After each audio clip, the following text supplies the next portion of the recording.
and felt something that felt like a thorn or something, and I was like, oh my goodness. So I'm looking at my foot and couldn't see much. I mean, I've got the floodlights on and everything, and I stepped back and it hits me again, and that time I knew it was something, and tried to step back again, and I couldn't put weight on that foot. It was already shooting pain, throbbing pain, like ant bites and bee stings, nerve pain. Raela Wells was taking her dogs out for one last walk before bedtime when she unknowingly stepped on a venomous snake. Paramedics got Raela to the hospital, and the medical team started antivenom treatment, which is critical after an envenomation. I get to the ER, they are definitely treating it as critical.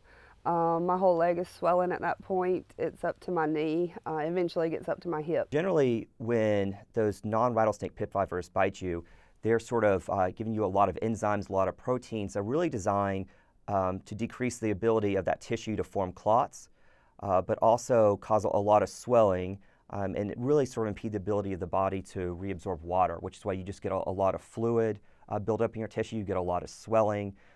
That swelling can cause a lot of pain, and part of that can actually be tissue destruction. Raela was well enough to go home after a few days in the hospital, but she still had pain and mobility issues and a lot of questions. She followed up with the Comprehensive Snakebite program at UAB in Children's of Alabama. We say we're comprehensive because we link every single snakebite called in the state of Alabama to our follow-up clinic. So it doesn't matter if you are treated at Children's or UAB.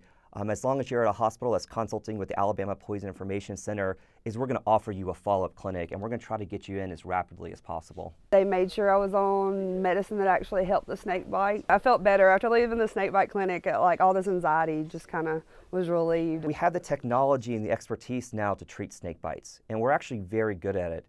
Thankfully, while mortality for snake bites does happen, it is exceptionally rare.